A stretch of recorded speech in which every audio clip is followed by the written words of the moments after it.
Мен театр бик нык үзгәрә. Шуңа күрә аның артыннан куып җитеп булмый. Режиссер әкренләп үлә башлый. Гомумән бездә генә түгел, бөтен Россия буенча ул әллә нинди еллар булды. Ул театрлар янды, ябылды, театрлар, заллар бушап калды. Театрга кызыксыну бетте дигән сүз.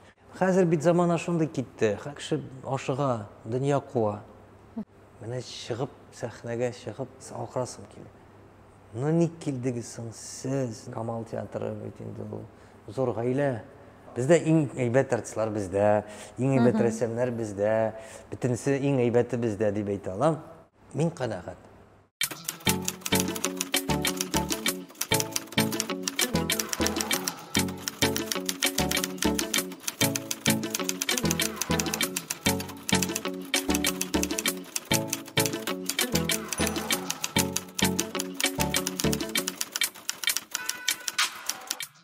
Фәрит Рафкатович, хәерле көн. Безнең белән әңгәмә үткәрергә ризалашуыгыз өчен зур рәхмәт сезгә.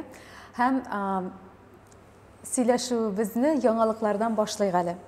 Белүебезчә, күптән түгел генә сез Әтнә театры белән берлектә үзегез өчен дә мөһим саналган спектакльнең премьерасын уздырдыгыз. Нинди спектакль ул, ни өчен мөһим ул сезнең өчен, сезнең гаилә өчен? Һәм гомумән премьера ничек узды? Премьера, минемчә, бик уңышлы узды. Әтнә ягы миңа гомумән якын бит инде. Минем әтием ягы. Әни ягыннан бабай булды, Арча ягыннан, каядыр шул як. Миңа гына түгел, минемчә, безнең театрга бик якын. Марсель Салимҗановлар шул яктан, Зөлфирә Зарипова, хәзер менә яшьләрдән инде, яшь дип инде, Фәни Җиһанша, Радик Бариев, Искәндәр Хәйруллин, шактый гына артистлар, Луар менә ханым, ул шул як кешесе. Шуңа күрә Әтнә ягы, Казан арты, гомумән татар өчен бик кадерле як. Инде әсәргә килгәндә, беренче мәхәббәт, аны башта уйламыйсың бит. Менә премьера чыгар алдыннан мин залда утырып, ничектер әйләндереп, фикерләремне әйләндереп алганнан соң кинәт башыма килде. Минем тормыш башлануым шул спектакль белән бәйле икән, шул әсәр белән бәйле икән. Чөнки чыннан да 61-нче елда чыга бу әсәр, бу спектакль, минем әти чыгара ул спектакльне һәм баш рольгә минем әнине ала. Ул әле студентка иде. Менә шунда күрәсең, шул спектакльне эшләгәндә, репетициялар вакытында, ничекме мәхәббәт туа күрәсең алар арасында. Алар гашык булалар бер-берсенә. Инде 62-нче елны мин туам. Менә бу беренче мәхәббәт спектакле дә ул монда киләчәк. Камал театрында, сәхнәсендә ул күрсәтеләчәк. Театр тормышында тагын бер яңалык дип әйтәм инде мин аны, бәлки әле безнең кайбер тамашачыларыбыз әле күреп тә өлгермәгәндер. Әле проекты. Тапшыруга чакырыласы кунакларны нинди принцип буенча сайлап аласыз? Беренче чиратта без бит инде уйлыйбыз, караучыларга кызык булсын дип. Һәм аудиторияны киңәйтергә кирәк дигән фикердән. Чөнки менә мәсәлән, әйтим бит, Нурбәк Батулла, аның аудиториясе яшьләр күбрәк. Минтимер Шәрипович инде аңлашылды. Ул инде аны яшьләр дә, алалар да бик кадерле безнең өчен. Безнең аксакалыбыз. Аксакалыбыз, бик кадерле кешебез. Менә әнә күптән түгел генә Наталья Львовна Фишман. Урысча, әлбәттә урысча алып барылды диалог. Әле бит әңгәмә. Шуңа күрә бу бөтенләй икенче төрле аудитория булачак. Шуңа күрә безгә аудиторияны киңәйтергә, чөнки академия театры ул бит спектакльләр күрсәтү генә түгел. Гомумән ниндидер фикерләр тудыру, фикерләрне ниндидер уртага салып шул фикерләрне хәл итү дип, хәл итеп булмый инде, фикерләү бит ул. Шул фикерләр тирәсендә беразны уйланып аларга. Шуңа күрә әле проектта минемчә бик җыя ул әкрен генә. Фәрит Рафкатович, сәхнәгә спектакльләр ничек сайлап алына? Мен репертуарны туплау, ул катлаулы нәрсә, чыннан да, чөнки беренче чиратта труппа бар. Труппаның күп өлеше катнашырга тиеш. Күп өлеше генә түгел, гомумән труппа уйнарга тиеш. Артистлар бар икән, алар уйнарга тиешләр. Икенче яктан, барыбер үзебезнең тамашачыбыз бар. Тамашачыбызның вкусларын ничектер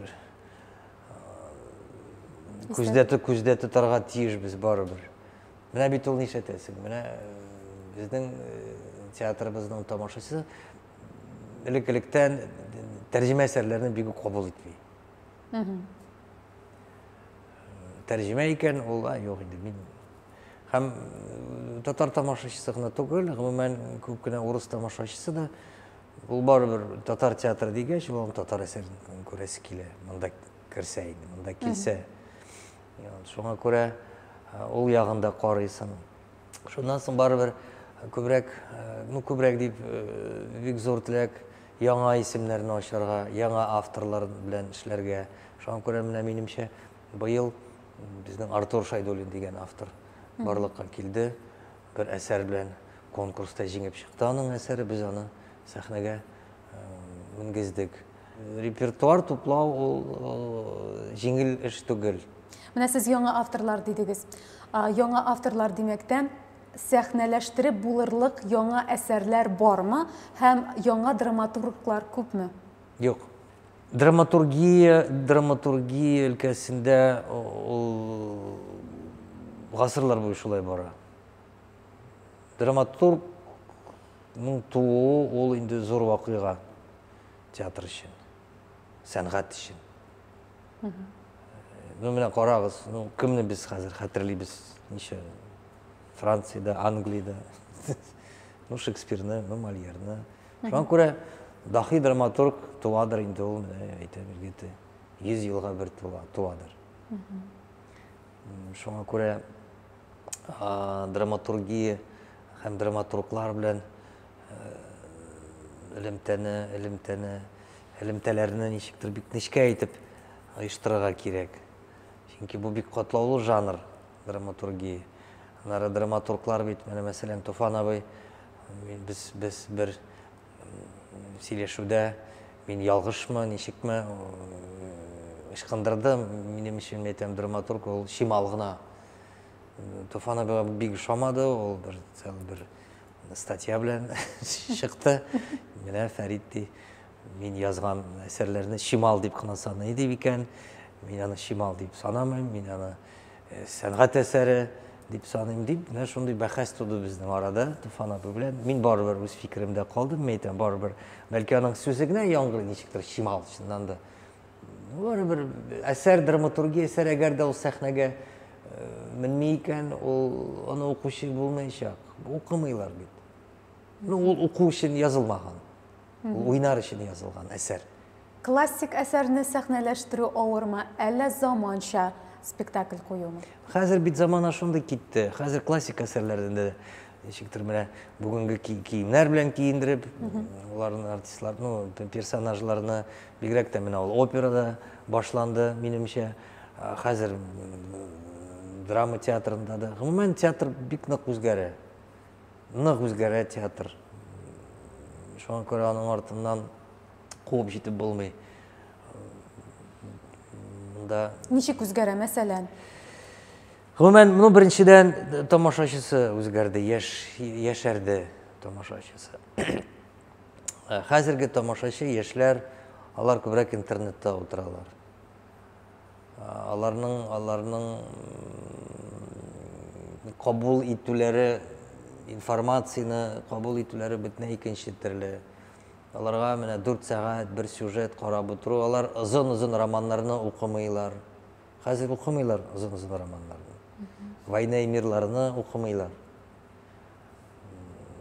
Шуңа күрә хәзер информация бик тиз җитә, бик тиз алына ул информация, бик тиз җиткерелә ул информация, көн саен үзгәрә ул информация. Бүген була, иртәгә тагын тегесе онытылды. Шуңа күрә хәзер бүгенге тамашачыга, белмим, алар белән бик сак булырга кирәк. Бик сак булырга кирәк. Аннары телевидение активлашты. Анда нәрсә генә юк, канал, миллион канал. Сайлау мөмкинлекләре шул хәтле күп. Нинди дә булса әсәрне сәхнәләштерү алдыннан сезнең тамашачыгыз аны кабул итәрме, юкмы дигәнне алдан аңлап фаразлап буламы? Була. Ничек эшлисез сез аны? Нинди әсәрләрне Ну, кабул беренчедән итә? жанр буенча, әлбәттә, ул бездә генә түгел, бөтен дөнья театрларында да әлбәттә җиңелрәк жанр ул. Җиңелрәк кабул ителә, әйбәтрәк кабул ителә. Ул уже коммерческий дигән, коммерция дигән сүз.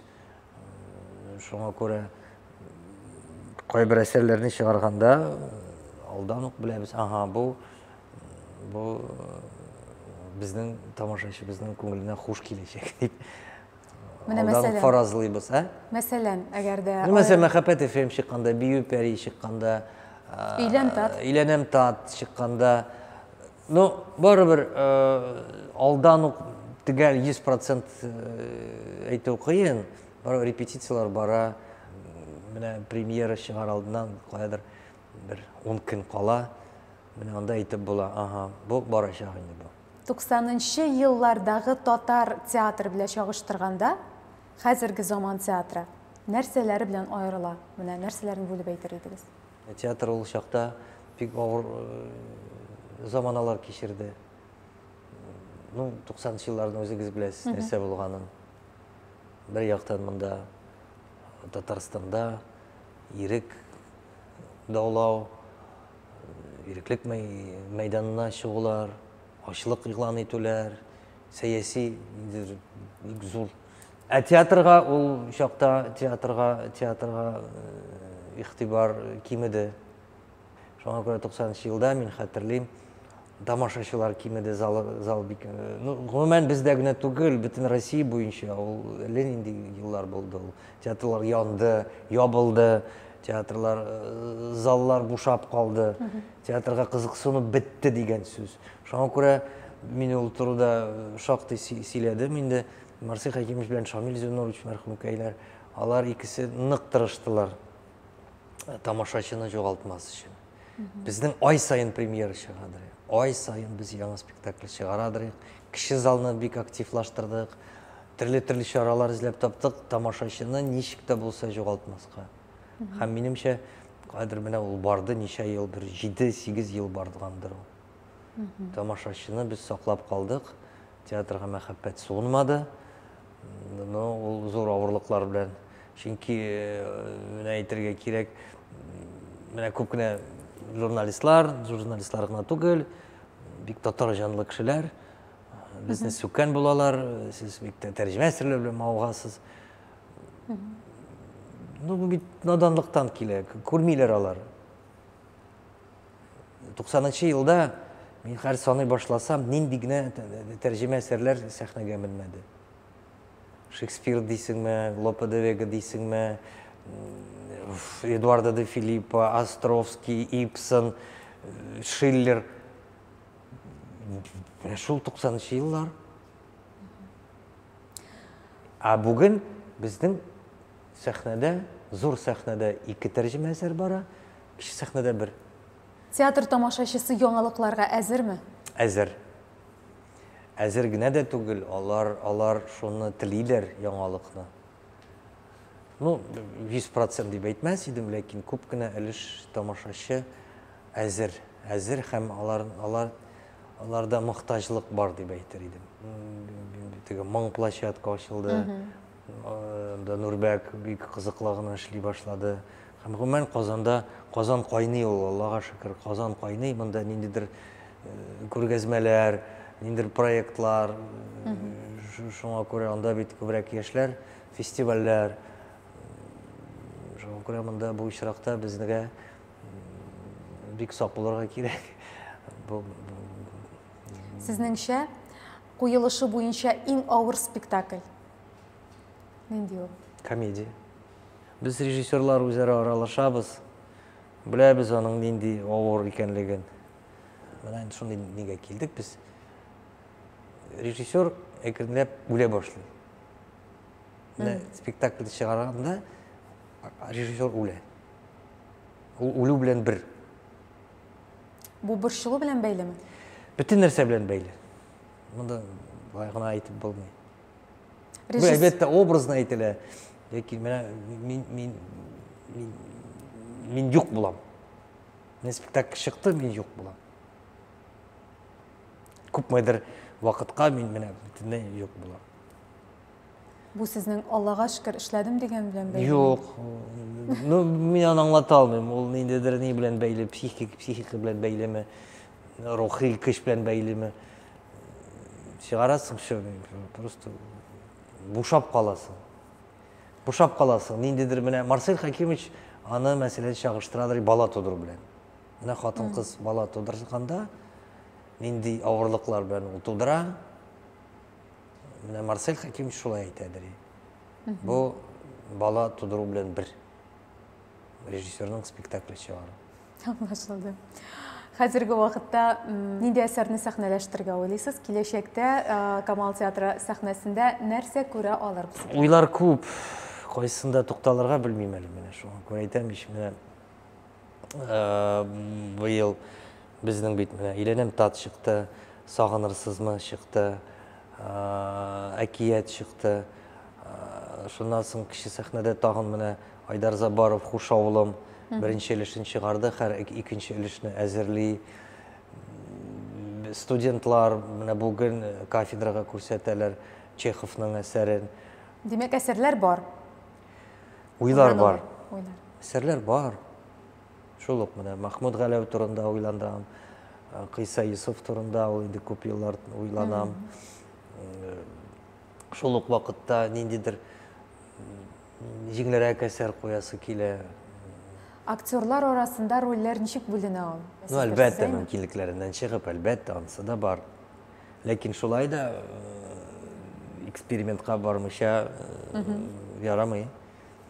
Мәсәлән, бер артист амплуа дигән нәрсә бар инде ул, аны бөтенләй бетереп булмый, амплуа бар, но барбыр шулай да гел комик рольләрдә генә уйнаган кешегә биреп карыйсы килә, һәм кайбер вакытта ул килеп тә чыга.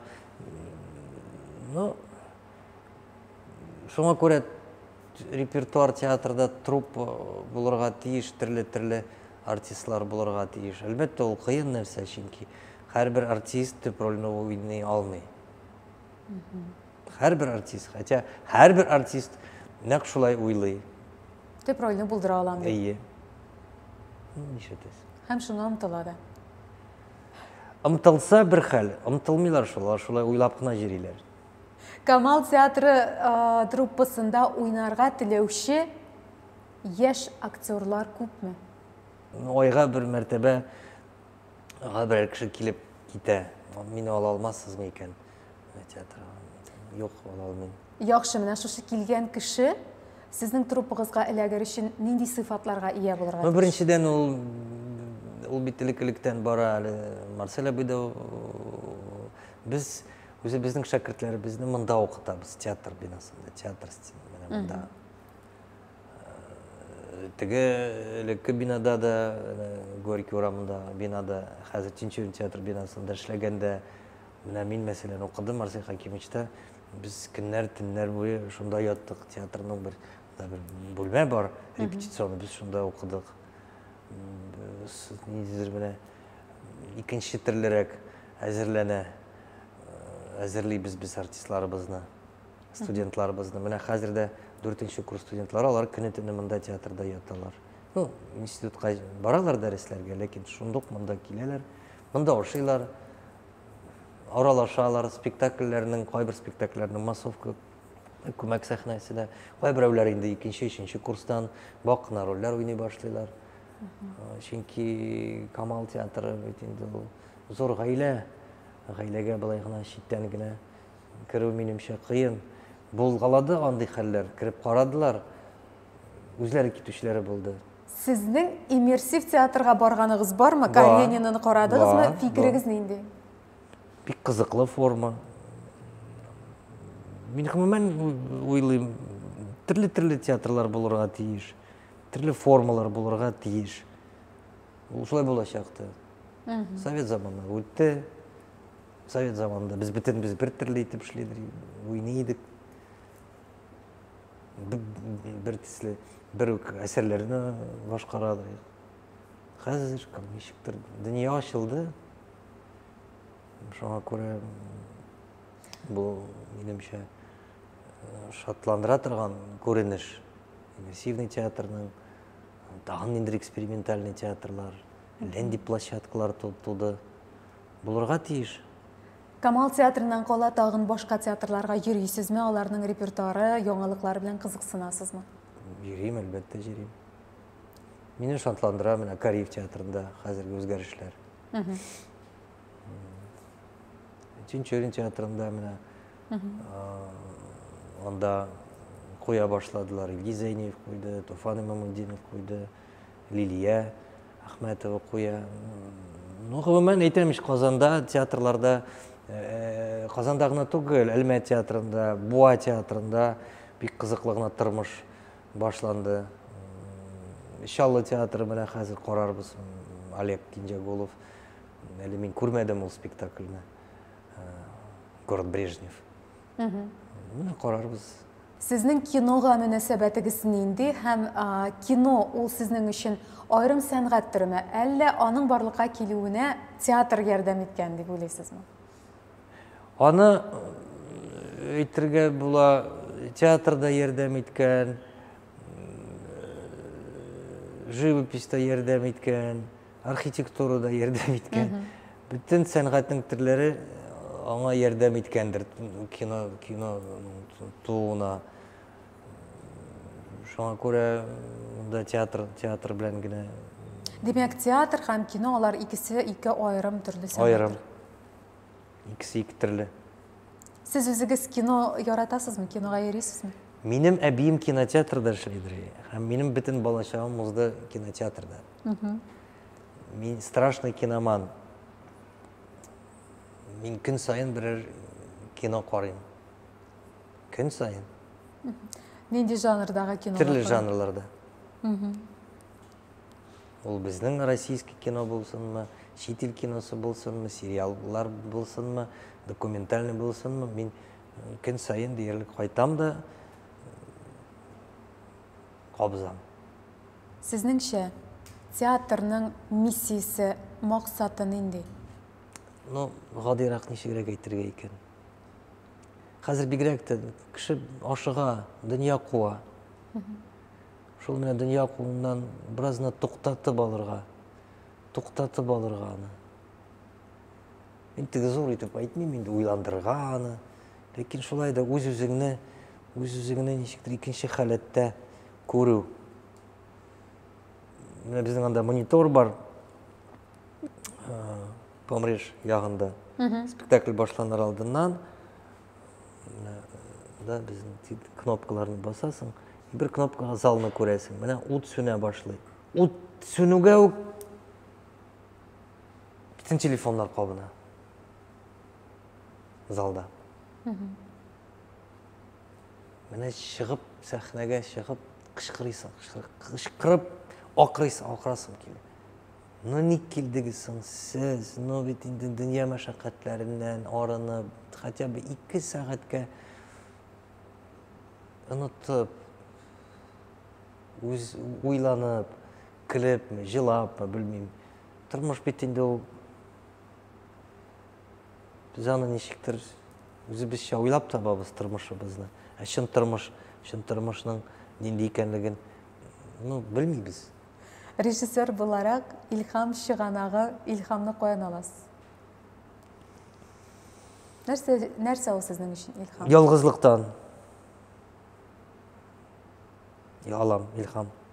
Бер үзегез генә калып, Әйе. тынлыкта утырга яратасыз. Үзегез генә шулай тыныч. Минем менә Бәрәскә, Әтнә ягында Бәрәскә дигән авылда йортым бар. Менә шунда кайтам да, мин кайтам дип әйтәм, киләм, барам түгел, кайтам. Шунда 1-2 көн бер үзем. Күңелне бушатырга кирәк, башны, күңелне бушатырга кирәк. Аңа ниндер һава өзгөртөргө керек азыр. Яңартырга керек. Аннары инде эш башлана. Камал театры сәхнәсендә Зәңгәр шәл спектакле ничә тапкыр куелды? Кадр бер 7 мәртәбә куелгандыр. Куелышы буенча иң кыйммәтле спектакль. Кара шикмән. Кара шикмәнне куюга күпме акча китте? Теге вакытта ул бик кыйбат иде, 1 миллион. Сезнең иң яраткан спектаклегез? Минем иң яраткан спектаклем юк. Ә үзегез куйган спектакльләрдә? 10-ны әйтә алам, 15-ны әйтә алам. Мин 50-дән артык спектакль куйдым, инде почти 60-ка якын. Артистларның уртача хезмәт хакы иң түбәннән алып иң югарыга кадәр. Белмим, бу сер. Сер. Һәм билетның уртача бәясен беләсезме? Юк. Ну, сырыйм мин, аннарын отам.